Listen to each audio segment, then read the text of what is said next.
그렇군요. 그러면 ANS 플랫폼에서 제휴한 회사들 간에는 그 마케팅 구조가 어떻게 이루어지나요? 일단 회사들마다 성격을 한번 나누어 볼 필요가 있습니다. 왜 그러냐면 어떤 앱사들은 회원 확보가 가장 큰 목표가 되고요. 뭐 보다 회원을 더 많이 확보해야 되겠다. 뭐 이렇게 되겠죠. 또 어떤 앱사들은 우리는 수익성이 오히려 더 절실한 목표다. 또 어떤 앱사는 회원은 한 1000만 명 되는데 1년에 한 번씩밖에 방문하지 않는다. 그래서 그 방문 횟수를 늘려야 되겠다. 즉 리텐션율을 높이는 것이 그 목표인 경우도 있습니다. 그래서 이제 그것을 나누어서 본다면 첫 번째, 이제 막 앱 개발을 마치고 세상에 출시한 회원 없는 앱사들의 니즈는 무엇이냐고 하면 저비용으로 회원을 모집하는 게 최우선 목표가 되겠죠. 아까 말씀드린 대로 15억 정도 들어가는 비용을 1억 정도로 줄인다든지 그렇게 하기에는 이 ANS 플랫폼 마케팅이 아주 유용합니다. 그 다음에 또 다음에 이제 앱 회원은 많은데 별도의 수익 모델이 없는 앱 회사들도 있겠죠. 하지만 10만 명 정도 있다고 하더라도 뭐 더 느리는 걸 싫어하는 앱 회사는 없겠죠. 당연히 앱 회원을 더 느리고자 하겠죠. 그런 측면에서 보면 이 플랫폼이 또 매우 적합합니다. 별도 수익 모델이 없는 앱사들에게는 회원도 느리고 수익 모델도 이것을 통해서 만들어낼 수가 있습니다. 즉 자신이 그 회사의 앱에 뉴스들을 올리고 회원들이 가입을 하게 되면 여기서 회원 가입 비용에 대한 새로운 이 앱사의 광고 수익이 발생합니다. 그러면 그것도 하나의 새로운 수익 모델이 되는 거고, 또 다른 회사를 통해서 수익 모델도 생기지만 회원이 또 늘어납니다. 그리고 또 다른 앱 유형을 보면 수익 모델은 있는데 앱 회원이 부족한 회사가 있습니다. 수익 모델이라고 한다면 예를 들면 배땡 같은 앱 경우에는 배달료를 받겠죠. 여기 땡땡 같으면 모텔에 관한 그 숙박과 같은 광고들을 받겠죠. 그런데 이런 회사들도 회원이 많이 늘어나면 수익이 더 많이 발생하기 때문에 결국 이 회사들도 저비용으로 더 많은 추가 회원을 모집하려고 하기 때문에 이런 회사들과도 이 플랫폼은 궁합이 잘 맞다고 볼 수 있겠죠. 그 다음에는 앱은 현재 서비스 중인데 DAU 즉 1방문자 수가 부족한 회사들이 있습니다. 이런 회사들 같은 경우에는 1방문자를 늘려야 되겠죠. 그런데 ANS 플랫폼은 앱 뉴스를 회원들에게 팝업이나 아이콘 형태로 제공해 주기 때문에 그 유용한 뉴스들을 보기 위해서 1년에 한 번 방문할 것을 한 달에 여러 번 또는 일주일에 여러 번 이렇게 방문을 하면서 그 앱을 활성화시킵니다. 그렇게 해서 이런 그 앱 뉴스가 없었을 때는 뭐 이사할 때 한번 들어가 보면 될 터인데 이런 게 뉴스로 제공이 되면 새로운 최신 정보를 지속적으로 제공해 주기 때문에 볼거리가 생기는 거거든요. 볼거리가 생기니까 그것도 하나의 컨텐츠고 정보죠. 그래서 방문해서 보는 것이죠. 즉 요즘 앱 트렌드는 이렇게 돌아가는구나. 최신 앱들에 대한 뉴스를 보면서 그것을 읽어낼 수가 있습니다. 그 다음에는 또 다른 케이스를 들어보겠습니다. 만약에 여기에 5만 명이 되는 소형의 앱사가 한 30개가 있습니다. 그리고 여기 50만이 되는 중형 앱사 하나가 있습니다. 이 중형 앱사 하나와 소형 앱사 30군데가 만약에 서로 이렇게 제휴를 하게 된다면 어떤 결과가 나오는지 말씀을 드리고자 합니다. 이때 50만을 가진 50만 명의 중형 앱사는 회원 5만 명을 갖고 있는 회사들이 30개가 모이면 150만 명이 됩니다. 이 150만 명이 되는 회사들이 연합한 것이겠죠. 연합을 해서 이 연합된 회사들로부터 서로 제휴를 하면서 각각 이 회원사들로부터 이 50만 회원사는 회원을 증가시키게 됩니다.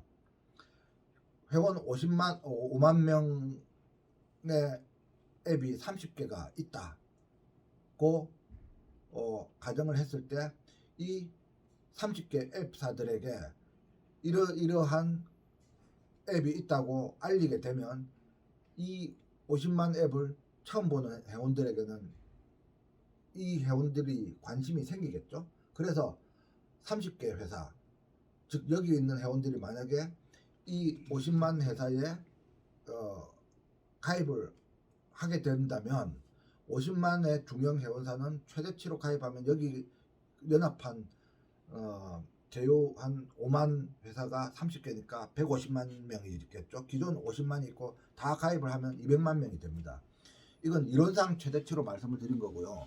이 소형 앱사로부터 수익도 발생합니다. 왜 그러냐면 이 소형 앱 회사에서는 최대 목적이 이 50만 앱 회사하고 제휴를 해서 최대한 회원으로 끌어오면 50만 명을 끌어올 수 있겠죠.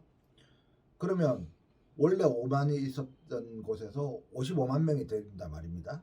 이 55만 명이 될 수 있는데 사실상 서로 회원수 차이는 45만 명이 납니다. 그러니까 50만 중형 회원사보다 5만이라고 하는 적은 형태로 50만 대 5만으로 제휴를 하다 보니까 실제로 이제 비용으로 따져보면 45만 명 곱하기 500원, 즉 2억 2,500만 원 정도가 필요한 비용으로 들어가겠죠. 그래서 2억 2,500만 원으로 45만 명을 유치할 수가 있거든요. 기존의 광고 방식 마케팅을 가지고 말씀드리면 이 45만 명을 유치하기 위해서는 비용이 얼마가 들어가냐면 10만 명에 15억이니까 40만 명만 하더라도 60억이죠. 즉 약 70억 정도가 있어야 됩니다. 근데 2, 3억으로 이 회사는 해결을 할 수가 있습니다. 그러니까 거의 65억을 이 회사는 세이브 시키는 거죠. 이런 회사들이 아주 적은 비용으로 회원들을 증가시켰기 때문에 목적을 달성했고요. 그리고 이 50만 회사는 여기보다 45만 명이 더 많으니까 계산을 해보면 이 45만 명에 대한 2억 2,500만 원을 이 회사로부터 받게 됩니다. 근데 이런 회사가 30군데가 있는 거죠. 그러면 다 따지면 2억 2,500 곱하기 30군데 하면은 6, 70억 정도를 받게 되는데요. 이 플랫폼이 전 세계적으로 없는 새로운 플랫폼이 된다는 말씀입니다.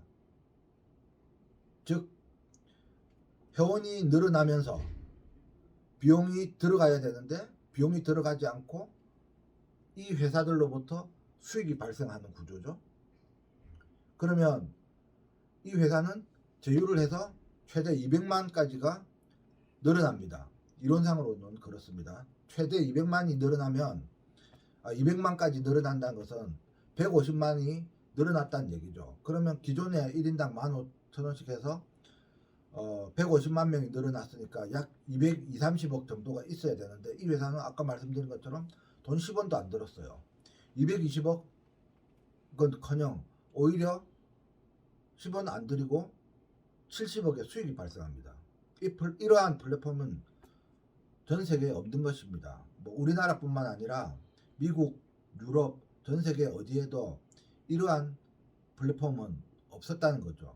그래서 50만 회원사가 100만, 200만, 300만이 되고 싶겠죠. 돈도 벌면서요. 그런데 벌써 이 정도의 크기가 되면 돈을 전혀 안 들이고 오히려 돈은 남으면서 수익도 발생하면서 회원까지도 늘어나는 것입니다. 그러면 거꾸로 5만이었던 회사가 나중에 50만 명이 되면 어떻게 되겠습니까? 또다시 50만이 했던 것처럼 작은 중소 스타트업들과 수십 군데와 제휴를 하게 되면 지금 말씀드린 것처럼 똑같이 수익도 늘어나고 회원도 늘어나는 그런 효과가 지속적으로 반복이 됩니다.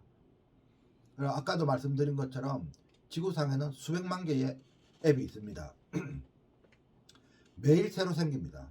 수많은 앱들이 생겨납니다. 그런 앱들이 1000명, 2000명, 3000명, 4000명, 5000명, 10,000명, 5만 명씩 이렇게 회원을 유치하면서 자라납니다. 그런데 아까 말씀드린 것처럼 이 플랫폼에서 활동을 해서 5만인 회사가 50만이 되었습니다. 그러면 아까 말씀드린 것처럼 또 5만 명 회사들을 대상으로 해서 회원도 늘리고 수익도 벌 수 있는 그런 구조가 됩니다. 그러면 이번에는 그 타회사들의 광고는 받지 않으려 하고 자신들만 광고하려고 하는 그런 업체들도 분명히 있을 것 같습니다. 그 부분에 대해서도 설명을 좀 해주십시오.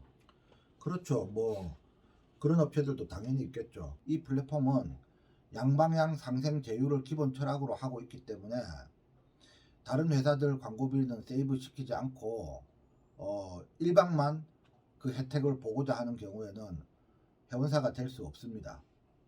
그러면 두 가지 같이 좀 말씀을 드려보겠는데요. 일단 그런 그 웹 서비스는 어떻게 되고 그다음 앱과 웹이 서로 제휴할 수 있는 방법 없는지 이런 것들 혹시 좀 설명 좀 해주시죠. 웹과 웹은 크로스 제휴가 얼마든지 가능합니다. 그런데 앱과 웹은 불가능합니다. 그리고 앱과 앱은 당연히 가능합니다. 아, 그러면 그 애플 플랫폼을 사용할 수 있는 경우는 뭐 그것도 개발이 돼 있는 상태인가요? 현재 구글은 개발을 했습니다만은 애플은 개발하고 있지 않습니다. 지금은 애플은 제휴할 수 없습니다. 그럼 ANS 플랫폼에서 광고 외에 업체들 간 제휴를 하다 보니까 다른 여러 형태의 활용도들도 굉장히 많을 것 같은데요. 예, 기본적으로 양방향 좀 더 넓게 말씀드리면 다방향 제휴 플랫폼이죠. 이제 벤처 기업들의 제일 큰 과제 중에 하나가 이제 회원 모집이기 때문에 그것을 가장 중시하고 회원들이 얼마나 늘어났는지 카운팅하는 플랫폼인 것은 맞습니다만은 그 이외에도 앱사들이 많이 모여 있는 이 플랫폼에서 어떤 업체 하나가 예를 들어서 새로운 아이디어를 가지고 우리 이러한 새로운 사업을 하고 싶은데 우리 같이 함께 할 협력 업체를 모집한다 또는 수익을 같이 나눌 업체를 모집한다. 서로 각자의 역할을 맡아서 제휴를 하자고 한다면 그런 비즈니스 제휴도 충분히 가능하죠. 이 세상에 있는 모든 제휴는 이 플랫폼에서 가능합니다. 중앙 게시판을 통해서 회원사마다 다 올릴 수가 있거든요.